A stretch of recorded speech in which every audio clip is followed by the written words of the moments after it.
मिर्ज़ापुर के बाद कहाँ यात्रा आपकी होगी? आज अभी मिर्ज़ापुर से अब सीधे इलाहाबाद कुराऊं पहुंचेंगे।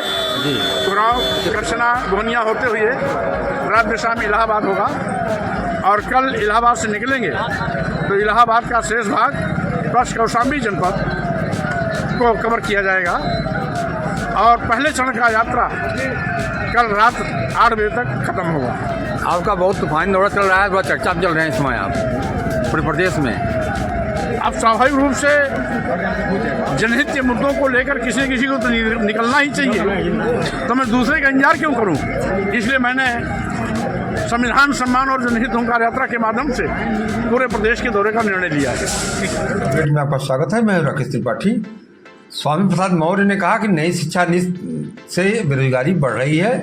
उन्होंने नई शिक्षा नीति का विरोध किया है। बता दें कि मिर्जापुर जनपद अंतर्गत घोरावल से प्रयागराज जाते समय लालगंज में अपनी जनता पार्टी के राष्ट्रीय अध्यक्ष और पूर्व मंत्री स्वामी प्रसाद मौर्य ने प्रदेश में बढ़ती बेरोजगारी और नई शिक्षा नीति का विरोध करते हुए कहा कि यह नीति गरीबों को शिक्षा से वंचित करती है।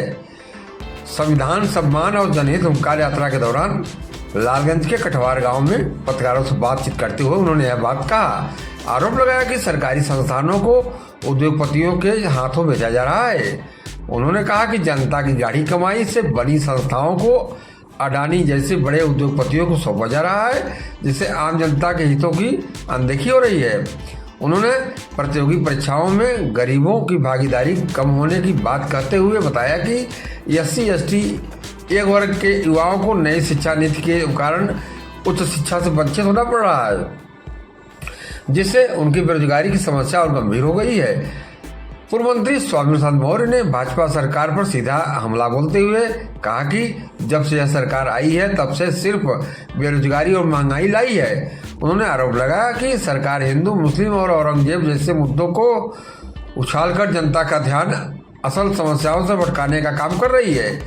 गठबंधन को लेकर उन्होंने कहा कि 2027 के चुनाव में भाजपा को सत्ता से बेदखल करने के लिए समान विचारधारा वाली पार्टियों से समझौता किया जाएगा। हालांकि उन्होंने पार्टी का नाम नहीं लिया। कहा कि समय आने पर इसका खुलासा किया जाएगा। इस संबंध में विस्तृत जानकारी समय आने पर साझा की जाएगी। उन्होंने कहा कि जनता महंगाई पर रोक लगाने की मांग कर रही है, लेकिन सरकार इस पर कोई ध्यान नहीं दे रही है। उन्होंने बताया कि यह यात्रा रायबरेली, अमेठी, प्रतापगढ़, भदोही, सोनभद्र, मिर्जापुर होते हुए इलाहाबाद प्रयागराज पहुंचेगी और आगे के चरण की रणनीति जल्द तय की जाएगी। इस जनहित हुंकार यात्रा का स्वागत संजय मौर्य द्वारा किया गया। इस अवसर पर बड़ी संख्या में लोग उपस्थित रहे, जिसमें राम भरोसा मौर्य, रामकृपाल मौर्य, विद्यानंद मौर्य, राकेश मौर्य, बाबूचंद मौर्य, महेंद्र मौर्य, प्रहलाद मौर्य, दीपक सिंह मौर्य, भगवान तिवारी, ब्रजेश मौर्य के साथ साथ मंडल अध्यक्ष सुरेश मौर्य, जिला अध्यक्ष शंकर मौर्य, लालदा प्रसाद मौर्य, ब्रिजलाल मौर्य, नानक प्रसाद मौर्य आदि लोग शामिल रहे। खबर अच्छी लगी हो तो आप शेयर जरूर करिएगा। अपना सुझाव कमेंट बॉक्स में दीजिएगा। आपसे निवेदन है कि अगर चैनल को सब्सक्राइब न किया हो तो सब्सक्राइब जरूर करिएगा। नमस्कार। अब 2027 आएगा तो 2027 में यदि परिस्थितियां अनुमति देती हैं तो लाइक माइंडेड पार्टियों से हाथ मिलाने में भी कोई गुरेज नहीं रहे, जैसे जिसका खुलासा हम तत्कालीन प्रवेश में ही करेंगे। फिर तीसरे चरण की शुरुआत होगी, जिसमें हम लखनऊ और आगरा लेंगे, जिसकी तारीख की घोषणा हम पहली चरण की यात्रा पूरी करने के बाद करेंगे। इस तरीके से कुल 9 चरणों में पूरे प्रदेश का भ्रमण कार्य पूरा होगा। मकसद है इस गूंगी, बहरी, अंधी, कुंभकर्णी, नींद सुनने वाली सरकार को जगाने का, समस्याओं को हल करने का,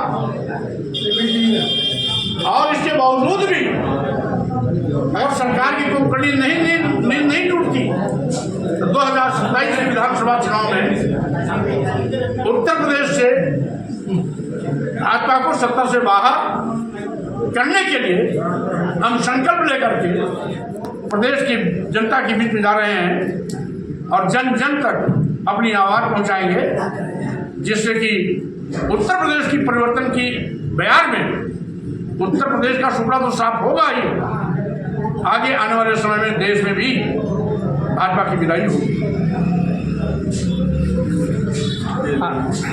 इस